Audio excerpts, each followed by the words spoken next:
Olá! Para onde que vai o dinheiro dos nossos impostos? Essa é uma pergunta que, olha, todo mundo se faz, né? Hoje a gente vai dar uma espiada nesse cofre público do Brasil para tentar entender as regras, os acertos e, claro, as falhas na hora de usar o nosso dinheiro.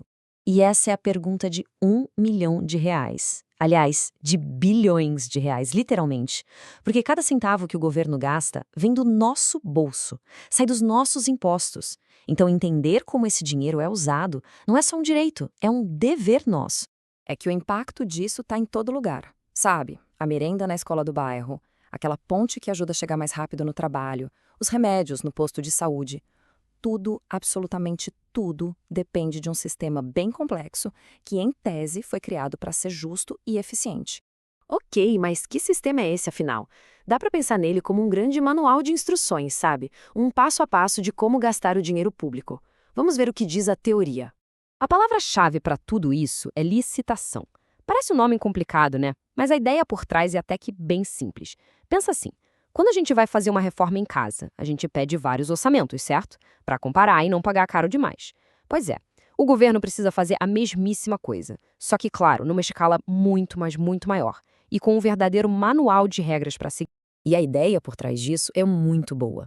Como disse o Claudemir Correia, não se trata só de conseguir o melhor preço, é também sobre fazer o dinheiro girar na economia local. Quer dizer, quando a prefeitura contrata uma empresa da própria cidade, ela está investindo na comunidade, gerando empregos e renda ali mesmo.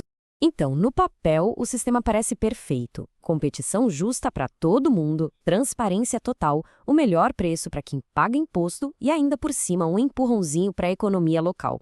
Esse seria o cenário ideal, né? Certo, mas a gente sabe que entre a teoria e a prática existe uma distância.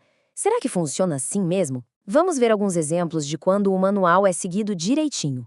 Olha só que interessante. De um lado, lá em Mato Grosso do Sul, mais de 6 milhões de reais para ampliar a sede de um conselho profissional. Do outro, em Recife, mais de 8 milhões para um programa de intercâmbio de estudantes. São projetos completamente diferentes, mas o processo é o mesmo, uma disputa aberta para ver quem oferece o melhor serviço pelo menor preço. E a licitação pode ir muito além de só economizar dinheiro. Em São Paulo, por exemplo, o governo usa o seu poder de compra como uma ferramenta de transformação social, comprando alimentos diretamente de pequenos agricultores. E o resultado, olha, é impressionante. Dá uma olhada nesse gráfico. As compras pularam de quase 21 milhões para quase 54 milhões de reais em um único ano. É um aumento de mais de 150%. É dinheiro que vai direto para o gosto do pequeno produtor e, ao mesmo tempo, garante comida de mais qualidade na merenda das escolas e até em presídios. Mas nem sempre o caminho é tão reto assim. Aquele manual de regras tem suas exceções, suas brechas, e é exatamente nessas brechas que os problemas costumam aparecer. Uma dessas brechas tem um nome bem complicado: inexigibilidade de licitação, que, traduzindo, significa basicamente não precisa de competição. É uma ferramenta prevista na lei, mas para situações muito específicas. Por exemplo, quando só existe uma única empresa no mundo que pode fornecer um certo produto. E é exatamente aí que o sinal de alerta acende. A gente tem aqui dois casos recentes, um em Mato Grosso do Sul e outro no Paraná, onde a justificativa foi a mesma: fornecedor exclusivo. Só tem um problema. Tanto a imprensa quanto os órgãos de fiscalização apontaram que, na verdade, existem dezenas de outras empresas que poderiam ter entrado na disputa. A coisa ficou tão esquisita que o Tribunal de Contas do Paraná teve que intervir. Pensa bem. 12 cidades diferentes usando a mesmíssima justificativa para contratar a mesma empresa. Isso tem nome, né? Suspeita de direcionamento, de usar uma brecha da lei para favorecer alguém. Mas e quando a questão não é mais só contornar as regras, e sim quebrá-las de propósito? Bom, aí a gente entra num território muito mais perigoso.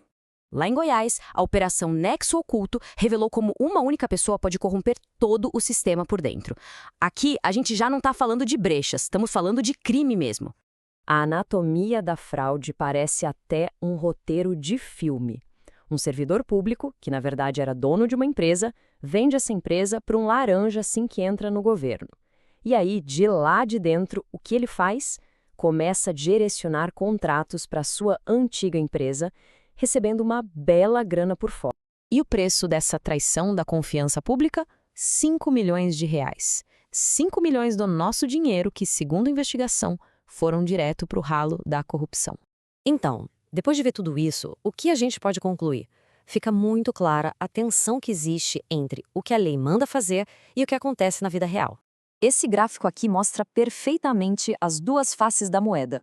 De um lado, o poder imenso de transformar vidas, como aqueles quase 54 milhões que fortaleceram a agricultura em São Paulo. Do outro, o rastro de destruição da corrupção, como os 5 milhões que podem ter sido desviados em Goiás. A grande lição que fica é a seguinte: um manual de regras, por melhor que seja, não serve para nada se não tiver gente séria para aplicar e fiscalizar. A lei sozinha, no papel, não consegue impedir a corrupção na prática. E no fim fica essa pergunta no ar: se as regras existem, quem garante que elas vão ser seguidas? A resposta não é nada simples. Envolve os tribunais de contas, a polícia, o Ministério Público, mas principalmente envolve a todos nós. A vigilância constante é o preço que se paga para ter um país mais justo e honesto com o nosso dinheiro.